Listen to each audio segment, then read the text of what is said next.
Welcome back to the channel, everybody. And this week we're going to do a little dive into Air America. No, not that Air America, not the lackluster war comedy with Mel Gibson, but Air America Radio. Air America Radio was a progressive talk show network that operated from 2004 to 2010 and was founded to offer an alternative to the predominantly conservative talk radio landscape. Yeah! You're listening to the Franken Factor. I'm Al Franken. I'm Catherine. And welcome to the Zero Spin Zone. You know, we got a lot of people coming into the Zero Spin Zone. You get asked the tough questions. Just to give you a notion of how the right wing really welcomes these terrorist attacks in some way, because it gives them fodder to stir up more fear at a time when the American and, frankly, British public are becoming more and more suspicious and more aware of just how much they have been manipulated so far to show you just how much they're willing to sacrifice our safety to forward their political agenda. Wait, we need to bring in a sedative for Janeane. I'm so the glib tone of his voice, because he knows the opposite is true. Broadcasting from an underground bunker 3,500 feet below Dick Cheney's bunker, Air America Radio is on the air. I'm Al Franken, and welcome to the Franken Factor. Today is both an ending and a beginning.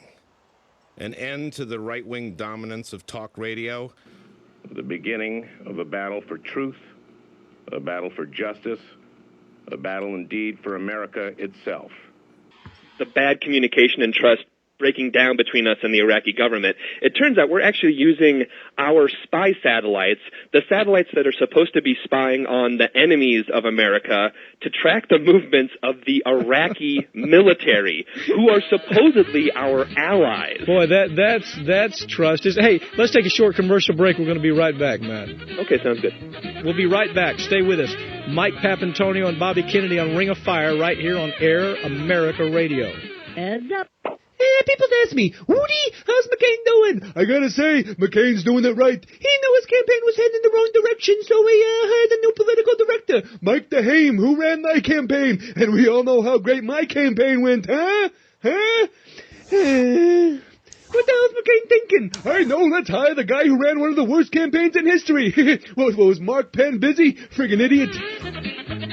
With personalities like Al Franken, Rachel Maddow, and Mark Maron, the network featured shows like The Al Franken Show and The Minority Report, which combined political satire, progressive commentary, and interviews to counter the influence of conservative media figures like Rush Limbaugh. More than just a radio network, Air America was a political experiment, and it was designed by progressive strategists and media veterans to counteract the overwhelming conservative presence on the airways. It became a space where progressive ideas could be discussed openly, drawing well-known liberal voices from politics, media, and entertainment. Air America Radio officially launched on March 31st, 2004 after securing a lease with WLIB in New York City. That was its first affiliate station. Positioned as the first all-progressive radio network in the U.S., the network faced significant financial challenges from the start. The high cost of running a national radio network and the need to build an audience from scratch strained its resources. Even with high-profile personalities like Al Franken, Janeane Garofalo, Mark Maron, and Chuck D, Air America struggled to secure enough advertising revenue and station partnerships to sustain itself. But meanwhile, we have a lot of you on the line, and we want to get to your calls about the state of Air America at different stations. Madison, Wisconsin has Air America is the number one political talk station in the market, and they're taking it off for girls volleyball, and it makes no sense whatsoever. Their sales staff says they can't sell it. That doesn't make any sense. That means that they shouldn't be in the job that they're in if you can't sell the number one talk station in the market. And in Washington, D.C., WWRC, so-called progressive talk, is keeping the progressive format but cutting a lot of the Air America shows, including the Young Turks. And now, do you think it makes sense to cut the Air America format in the nation's capital in Washington? I don't think so. But they say they got a big name to replace us, so I thought it was going to be Tom Cruise or Harrison Ford or something, or maybe Bill Clinton or Hillary Clinton. Welcome to the George Clooney Show. Right. Turns out it's Bill Press. Oh. All right. And everybody doing the show, God bless him. Go forward. Though you got to wonder about a company that he works for that looks to undermine Air America at every turn. Maybe the network's financial difficulties began almost immediately. Competition from larger conservative networks, which had established relationships with AM stations, made it difficult for Air America to thrive. In 2006, the network filed for bankruptcy, and while it still operated for a few more years, the financial strain persisted. Air America's launch was also plagued by technical glitches. Many affiliate stations critical to the network's national reach were unprepared to handle the broadcast, resulting in signal problems and missed broadcast on launch day. This hurt the network's credibility from the onset. Inconsistent communication and lack of preparedness with affiliates further frustrated early audiences. Additionally, Air America's reliance on external stations placed it in a vulnerable position. Since the network didn't own its own stations, it had to depend on affiliates, which many were small AM stations with limited reach to Air's program.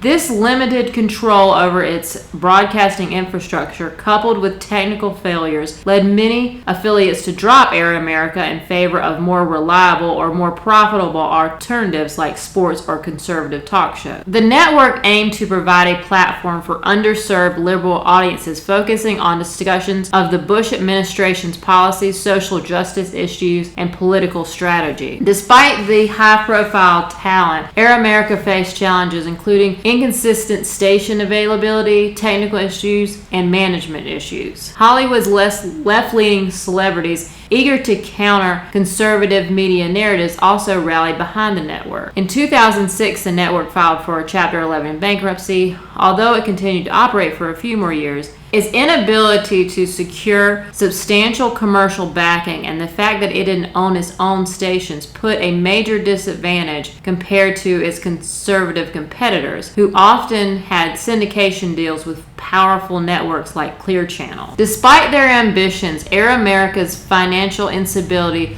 ultimately hindered its ability to compete effectively in the radio landscape. It was the longest continual employee at Air America, short of, I don't know if I should give his last name, but Mike, who was the IT guy. And he only beat me by 2.5 months. And so I will talk about the reasons I think Air America failed. I had one guy at Air America in the... There's so many... Understand this. But getting on to Air America, this last round of Air America was the worst. And I did an interview with Brian Lear, and he had me and Anna Marie Cox, who I think it's possible she was in the Air America offices once or twice in her tenure there. And as Anna Marie Cox often will, she simply repeated the narrative that people like to say, liberal talk radio doesn't work. The best liberal pundit in the country is Jon Stewart. Well, first of all, I should tell you this, that when Air America went under, just to give you a sense of whether or not liberal talk is at issue here, when Air America went under, Sirius XM satellite radio, which has 1.5 channels of liberal talk on their networks, had to do 0. They did nothing. They didn't have an empty spot. They didn't have an extra 3 hours. They didn't have to scuttle. It didn't affect them at all. It didn't affect them one iota. It affected some affiliates, here or there, but not much, folks. By the time Air America had gone under, and I said this to the CEO, who I did not get along with. And basically what happened is, look, here's the metaphor that I use to people, the analogy, the parable, if you will, on what happened with Air America over and over again. The money that came in, either in the form of, Rob Glazier at one point, or Charlie Kirker, or... a group of people, or Stephen Green. The money never had an idea. The money never had an idea as what to do. Not that the money had a bad idea. understand that the money never had any idea of what they were doing. An unbiased perspective of what Air America was when it launched. And it was launched, incidentally, by a con man. I don't know. I probably wouldn't have had a job. But I don't know that Air America would have even existed if it wasn't for a con man, because everybody believed this notion that it couldn't exist. Air America as a brand, I think, is probably one of the greatest success and ultimately failure stories of a brand, maybe in the history of American business. Financial instability plagued Air America through its existence, with one of the most publicized issues being the misallocation of funds, which played a significant role in its 2006 bankruptcy filing. Although the network attempted to restructure and continue broadcasting, it faced stiff competition in a market dominated by right-leaning stations and syndicators. For example, stations carrying Rush Limbaugh's show were able to negotiate favorable deals thanks to their proven success. Air America also struggled to generate advertising revenue, as many advertisers were hesitant to associate with its partisan programming. These financial struggles led to Air America's closure in 2010, with its programming and website going offline, leaving a void in progressive talk radio. I mean, it went from 0 to 120 in just a matter of a couple of months. We had people, I would get letters, people sending us money that we had to send back. I would get letters from people saying, like, what can we do to make this work? Even though Air America went through all of these different changes. Even after the Green administration, and I think most of you know, I was no fan of Mark Green's, which I did not appreciate. Air America was a viable, important, and potentially successful institution.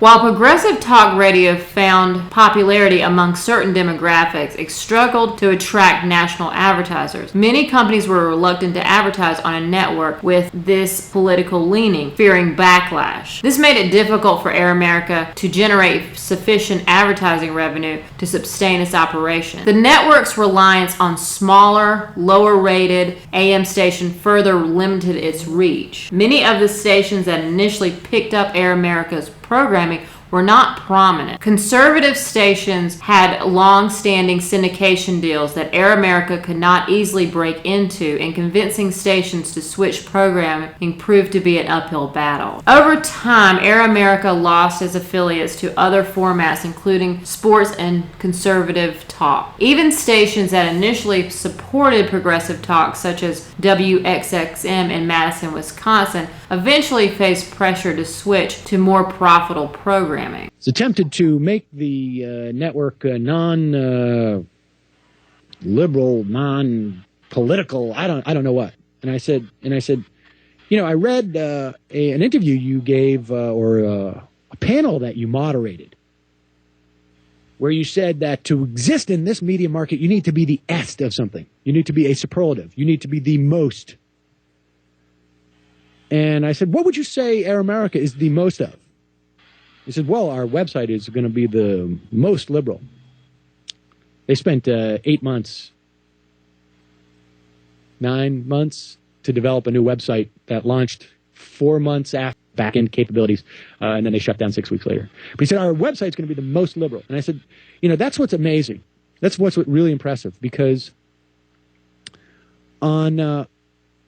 you are the only guy in the media business who is willing to now, in this day and age, create a horizontal business plan.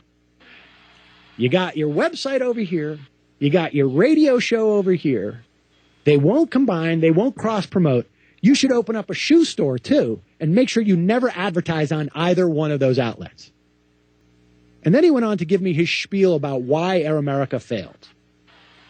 It was the economy and he really practices 5 decisions that were made before he got there. All bullshit. Because I know that he was involved in those decisions. He was a management consultant who was literally interviewing every single person at the firm to get their psychological makeup to see if they were properly suited to go forward. I mean, this shit is crazy. And so I said to him, And then he's like, the economy's down and ad sales are down in L.A. and New York. And I said, well, that may be the case that ad sales are down, but the economy has nothing to do with the 80% of market share that you have managed to lose in 1 year by spending an enormous amount of money that wasn't yours. The network entered a media landscape where conservative talk radio was deeply entrenched, with commentators like Rush Limbaugh and Sean Hannity having built loyal audience for over a decade by the time Air America launched in 2004. Its ratings were mixed depending on the market and couldn't replicate the national advertisers' revenue that conservative networks enjoyed through powerful syndication deals. Conservative hosts often gave their shows to local stations at no cost, a model that Air America could not afford to follow, hindering its growth. With Air America, some affiliates aired dead air, others experienced drop signals, and many experienced poor sound quality. These technical issues hurt the network's credibility right from the start and frustrated both listeners and affiliates who were already wary of the new venture. Air America is also marred by financial scandals early in its existence, most notably involving allegations of misused funds tied to the Boys and Girls Club of New York City, which severely damaged the network's reputation. One of the most hurtful allegations centered on the misuse of nearly $875,000 from the Boys and Girls Club, a nonprofit in the Bronx. The funds were originally intended for youth and elderly programs, but were funneled to Air America during a financially unstable part of their existence. At the center of the controversy was Evan Cohen, the co-founder and chairman of Air America, who had held a development role in the Boys and Girls Club of New York City. Cohen allegedly arranged for the funds to be loaned to Air America to cover operational costs when the network was struggling to pay its bills. However, the loan was never repaid, sparking a legal investigation and public outrage. When the details of the loan emerged in 2005, it prompted an investigation by the New York City Department of Investigation, and the scandal quickly garnered media attention. This negative press not only tarnished Air America's image, but also harmed the reputation of the Boys and Girls Club, a respected organization focused on helping disadvantaged youth. Although Air America's leadership denied knowledge of the improper use of funds, the damage was already done. The network eventually agreed to a repayment plan to return the money to the nonprofit, but the scandal left a stain on America's reputation, reinforcing that they had a poor management system. The timing of the scandal was particularly damaging, as Air America was trying to establish itself as a legitimate voice in progressive media. The controversy further underscored the network's broader financial instability and its reliance on questionable funding practice. This financial mismanagement, coupled with the public relations fallout from the scandal, severely hurt Air America's ability to attract investors and advertisers. The network's financial troubles, exacerbated by poor ad sales and operational struggles, ultimately led to its bankruptcy filing in 2006. The scandal was a turning point that highlighted Air America's deep challenges and continued its eventual downfall. Air America faced repeated financial crises, which led to mispayments to employees and creditors. The network's internal organization was plagued by instability and leadership turnover, cycling through multiple CEOs and board members in just a few years. This constant change at the executive level created a lack of consistency and vision or strategy, making it difficult for Air America to build a solid foundation. Early CEOs such as Evan Cohen and Mark Walsh not only managed day-to-day operations, but also were responsible for fundraising efforts to keep the network afloat. However, internal divisions and conflicting visions for the network's future made it difficult for implementing long-term plans. Why didn't Air America thrive? Was it talent's fault or leadership? It was definitively Sam's fault. My fault. But Ron Hardbaum's fault. Sorry. It was leadership. I mean, it was. I mean, and it was also the volatility of the leadership. We had 5 owners and 6 CEOs over the course of 5 or 6 years. That's a lot of turnover. and they were all idiots. All of them. In their own unique, special way. Management was garbage too. Like they didn't understand. It was all radio people.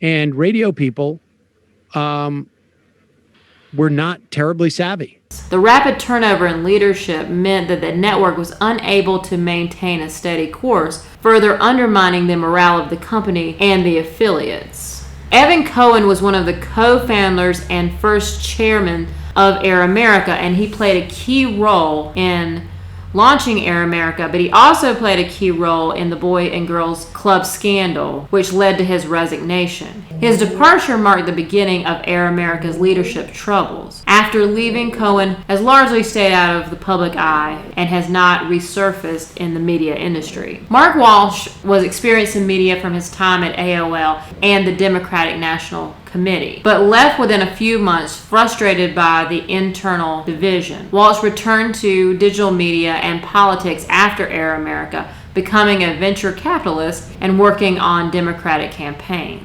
Next came Danny Goldberg, a former music industry executive who managed major artists such as Nirvana, and he became the CEO with the goal of stabilizing the company and building its brand. However, conflicts of the board over the network's financial direction led to his resignation within a year. Goldberg returned to the music industry and continued to manage artists while writing several books. Gary Katz was the CEO who was brought on in 2006 to fix the network's advertising problem, but he also had a brief tenure, and Air America still continued to face financial difficulties. After his departure, Katz founded his own media consulting company, Katz Media Group, and remained active in radio and digital media. Jim Wiggett served as interim CEO during Air America's Chapter 11 bankruptcy filing, guiding the company through a difficult period until a permanent replacement was found. Jim later took on executive roles in corporate leadership, including a stint as CEO of the Bebe stores. Scott Elberg, who had once been Air America's general manager, became the CEO after the bankruptcy filing, but was unable to turn the network's fortunes around. He later became the COO of Westwood One, continuing his work in the media. Mark Green, a well-known progressive and former New York City political advocate, purchased Air America in 2007 with his brother, Stephen Green. Mark Green led the network through his final years, but despite his efforts, he could not reverse the decline. After Air America's shutdown in 2010, Green returned to political commentary and activism, founding the Shadow Cabinet and remaining an active voice in progressive media. While Air America's radio venture may have failed, its impact on media and progressive discourse was lasting. Although Air America did not last long, its cultural impact was significant. It helped launch the careers of several prominent progressive voices, most notably Rachel Maddow, who later found success in television. And also notably, it had a really big impact on podcasting. Mark Maron actually started his show, the WTF podcast, in the abandoned studios when Air America was going downhill. No, How did it become a podcast? Well, I had done some radio, and Right, Air America's- I'd done a bit of radio. I'm certainly no radio veteran, but I definitely was comfortable with the medium. Right. And by the time I started the podcast, I'd gone back a third time to Air America for no reason at all, other than I was broke. I was in the middle of a divorce. Yeah. There was a new regime in place, and the idiot that fired me twice was gone. And it was really kind of a weird situation. Like I was in this money-draining divorce, and I was sort of in trouble. I was about to lose my house. And one guy from Air America, who used to be at Air America when I was there in the older days, he calls me up. He goes, "There's a new guy with some new money. I think we should take some." So It's like robbing a bank, Yeah. right? Yeah. Well, he framed it differently as a liberal. He said, "I think it's a good opportunity for us to fight the good fight." And and I'm like, yeah, I'd like to fight that fight. If they could give me a $50,000 up front to stop this woman from killing me, that would be awesome. That'd be awesome, right? Yeah. So I worked that out. So the good liberals, they wrote me a check to stop hemorrhaging the money. And it was a streaming video show that I did with Sam Cedar, who was the host of the Majority Report. He still does political talk. And I was so devastated because of my divorce going on. Like, I was emotionally incapacitated. I didn't think I could be funny at all. So I was like, we gotta get Sam in here because like not only do I want to not talk or be funny, I don't want to talk about politics certainly. I need someone in here to watch my back because I might start crying at any moment. Yeah. So, and me and Sam, we don't get along that great. It's okay. It's comedic, but it's difficult. So we're doing this streaming video show in the break room of Air America that no one is watching, and we're doing it daily. It's called The Break Room, right? Yeah, Break Room Live. Right. We could not get any traction with that thing. No one cared about that show. And we were putting so much into it, and it was stupid. So, but it was funny with me and Sam. But so after a year of that, they're like, well, we can't afford to do this anymore. And I'm like, okay. But we still had a month on our contract, so being good liberals, they were like, well, you're fired, kind of. But you still got a month so you can keep your office. What world, in what radio job has that ever happened? Any job. Yeah, any job. So like, just hang out, You got a month. And we're like, all right. So I'm thinking like, well, I don't know what we're going to do. Let's try this podcasting. I talked to my producer, Brendan McDonald. I said, you think you can figure out how to post these? I know there's other people doing it. Like if Corolla can do it and Kevin Smith can do it. So this is like certainly we could do it. This is 2009. Yeah. Right. And he's like, all right, let's do it. So we started doing them and posting. And then when I moved back to my house in LA, which I didn't lose, I set up shop in the garage. In the garage, right. And there's no reason for radio. People always ask me, why don't you be on Sirius? Not why. The thing is shifting now. We didn't anticipate that. I mean, we had 1,500 listeners at the beginning, and as time went on, it sort of built. The network's story is one of ambition and innovation, but it also is a cautionary tale about the difficulties of creating a new media venture in a competitive and politically charged market. While Air America failed, it contributed to a shift in how progressive voices found platforms, with many moving into podcast, cable news, and online spaces. Its legacy serves as a reminder of the challenges faced by alternative media in a landscape dominated by corporate interest. Sheridan Media will now be closing down this HD radio channel as a result of Air America Media going out of business. In closing, we will read an official statement from the Air America website. In the years ahead, as we look back, we should all be proud of our passionate determination to assure that our nation's progressive voice would be heard loud and clear. Through the hard work and dedication of current staff and those who preceded you, a lasting legacy was forged, which will now continue through other voices and venues. Thank you.